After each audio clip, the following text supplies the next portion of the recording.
आज हम बात करने वाले हैं ऐसे 5 साइंस के बारे में जो ये बताती हैं कि आप एक इनएक्सपीरियंस डेवलपर है। अगर आपको भी ऐसा लगता है और आप इम्प्रूव करना चाहते हैं तो इस वीडियो को एंड तक ज़रूर देखें।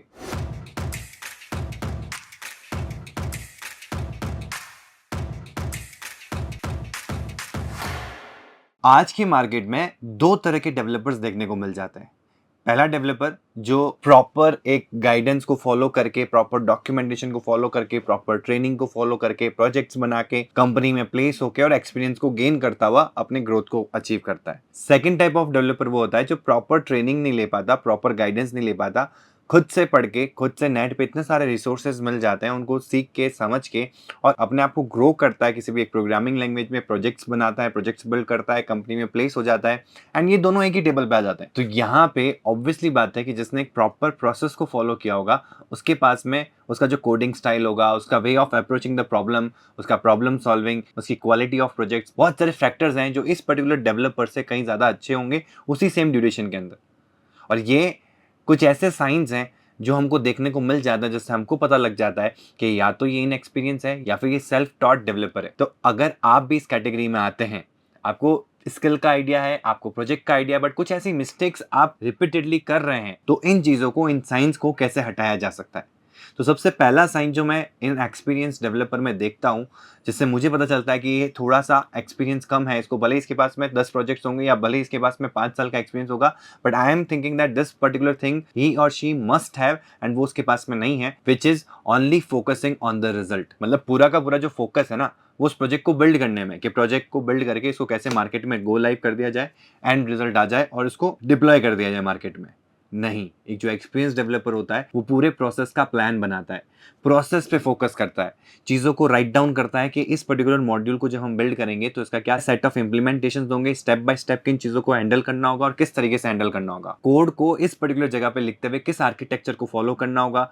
किस तरीके से इस गोल को सब गोल्स में डिवाइड करना होगा, कैसे हम हमारे प्रोजेक्ट को बड़े मॉड्यूल में कोड ना करके छोटे छोटे सब मॉड्यूल्स में डिवाइड करके उनको कोड कर रहे होंगे, जिससे कि वो कोड टेस्टेबल भी हो। उससे ये भी फायदा होता है कि अगर आपको कोई भी जगह पे अगर कोई प्रॉब्लम आती है आपके किसी भी पार्ट ऑफ द प्रोजेक्ट के अंदर, तो आपको उसमें चेंजेस करने के लिए, आपको उस चीज़ को बेटर करने के लिए, उस चीज़ को रिजॉल्व करने के लिए आपको अपने पूरे कोड में चेंजेस नहीं करने पड़ रहे हैं। आपको एक स्मॉल सेट ऑफ इंस्ट्रक्शंस या small set of code set में ही चेंजेस करने पड़ रहे हैं, जैसे कि बाकी सारे जो मॉड्यूल्स हैं वो अनटच्ड रहे। इवन इन द केस के एक मॉड्यूल खराब भी हो जाता है या बगी भी हो जाता है, तो बाकी सारे मॉड्यूल्स आपके परफेक्टली रन कर रहे हो। इसके लिए आप डिफरेंट डिफरेंट स्टाइल गाइड को भी यूज कर सकते हो। जिस भी कंपनी में आप काम करोगे, कंपनी का खुद का एक स्टाइल गाइड होता है जो स्टार्टिंग में इनिशियली जो डेवलपर्स हायर होते हैं उनको कंपनी गाइड कर रही होती है कि आप इस स्टाइल को फॉलो करो। एंड ऐसे मार्केट में बहुत सारी बड़ी बड़ी कंपनीज हैं जो अपने अपने स्टाइल गाइड को पब्लिश कर दी है, जैसे कि गूगल के स्टाइल गाइड को आप फॉलो कर सकते हो। दूसरा, मुझे बहुत अच्छी चीज लगती है कि आप मार्केट में जो भी ओपन सोर्स प्रोजेक्ट्स हैं आपके नीश के रिगार्डिंग, उनको रीड करो,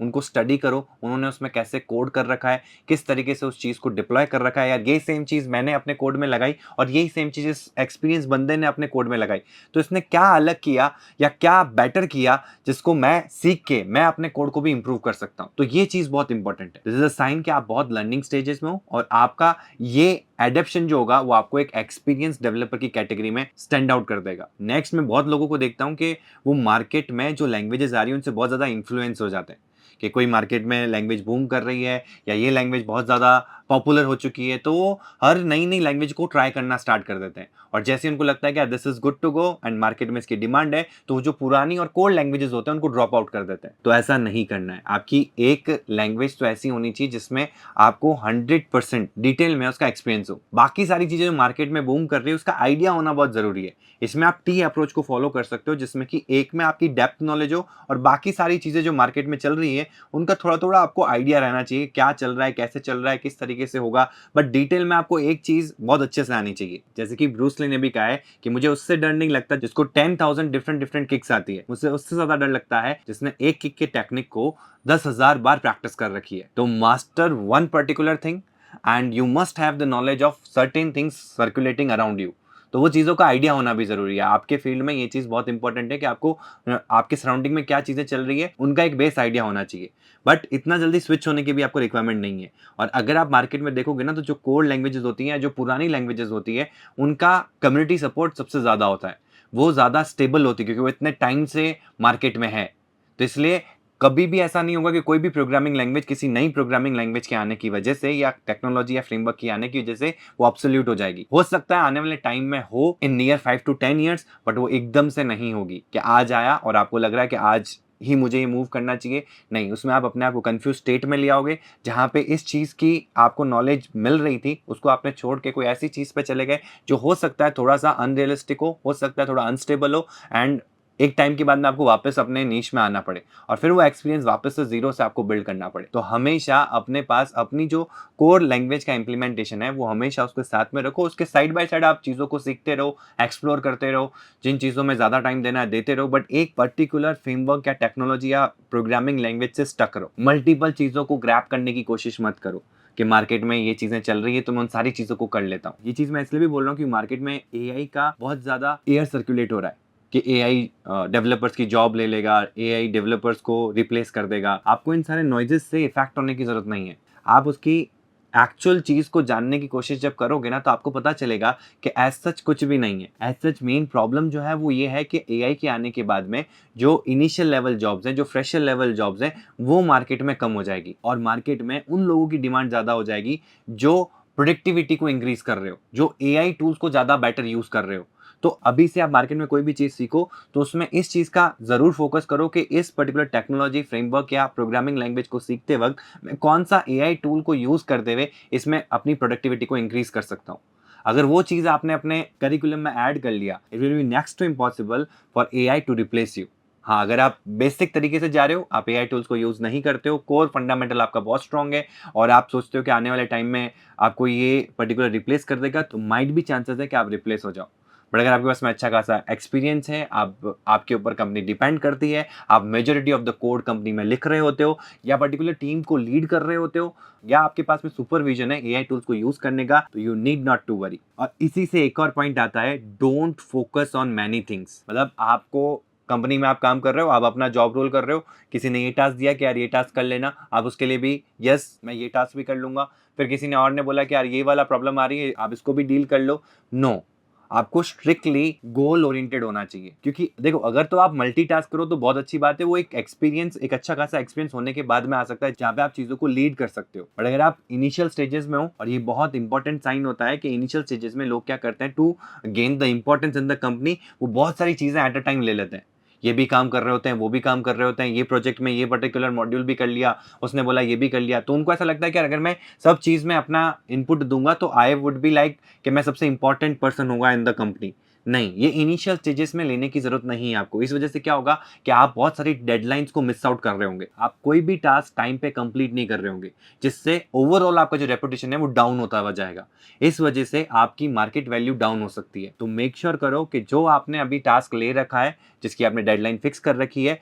उस चीज पे फोकस करो और उस चीज को डेडलाइन से पहले या डेडलाइन तक कंप्लीट करने का ट्राई करो। फिर नेक्स्ट थिंग को लो और उनको इस तरीके से स्प्रिंट में डालो कि ताकि उस चीज को भी आप डेडलाइन से पहले सबमिट कर रहे होंगे, यानी कि focus one thing at a time. अगर आप ये चीज सर्टेन अमाउंट ऑफ टाइम तक करते हो तो ऑटोमेटिकली आपकी कंपनी में वैल्यू क्रिएट होगी, प्रोडक्टिविटी कंपनी की इंक्रीज होगी and they will value you as a employ. एक और पॉइंट जो मुझे लगता है कि अगर आपकी टू डू में इनिशियल स्टेजेस में ही एड ऑन हो जाए तो आप एक बेटर कोड और ये सारे पॉइंट्स को कवर कर लोगे,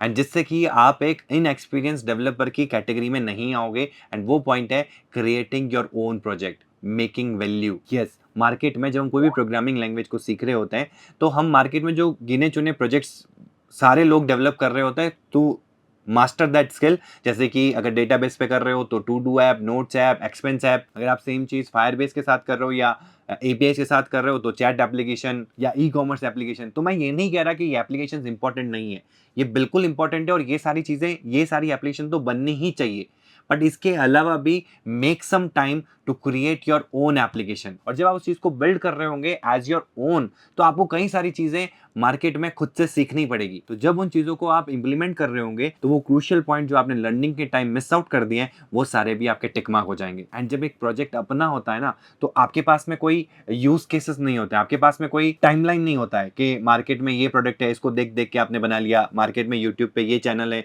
इसने ये वीडियो बना रखा है, कंटेंट यहाँ पड़ा है, तो सोर्स कोड है, मैं इसके जैसा का जैसा बनाने की कोशिश करता हूँ। तो आपको जैसा का जैसा बनाने की जरूरत नहीं पड़ेगी। इससे आप किसी भी फैक्टर से लिमिटेड नहीं रहोगे और इसी वजह से आपकी ग्रोथ एक्सपोनेंशियल होगी और इन सारी चीज़ों पे आप वर्क कर रहे होंगे कि मैं इस चीज़ को कैसे बेटर कर सकता हूँ, क्योंकि यहाँ पे आपका आइडिया कनेक्ट हो गया, you are connected and you are working on your own project. तो आपको इस चीज़ को बेटर करना ही होगा। आप इसको हर दिन कोशिश करोगे कि मैं इसको और कैसे बेटर कर सकता हूँ, मैं इसमें क्या बेटर कर सकता हूँ, मैं इसमें क्या नई चीज़ ऐड कर सकता हूँ ताकि ये परफॉर्मेंस और बेटर हो सके, या इसके अंदर इस चीज़ को इंटीग्रेट करने से इसका परफॉर्मेंस कैसे हो जाएगा, या ये जो प्रोसेस मैंने लिखा है अगर मैं किसी और के साथ शेयर करता हूँ तो उसको किस तरीके से और बेटर करूँ ताकि जो सामने वाला डेवलपर है इस कोड को बेटर रीड कर पाए और अपने इनपुट्स दे पाए, and then you can make that project open source so that market में जितने भी ओपन सोर्स डेवलपर है जिनको आपका आइडिया पसंद आएगा तो they can also contribute in, and जिससे कि आपकी नॉलेज ही मल्टीप्लाई हो रही होगी। तो ये कुछ साइंस हमें इन एक्सपीरियंस डेवलपर में देखने को मिल जाते हैं, एंड अगर आप भी ऐसी गलतियां कर रहे हो या आपके अंदर भी ऐसे कुछ साइंस देखने को मिल जाते हैं तो आज ही अलर्ट हो जाओ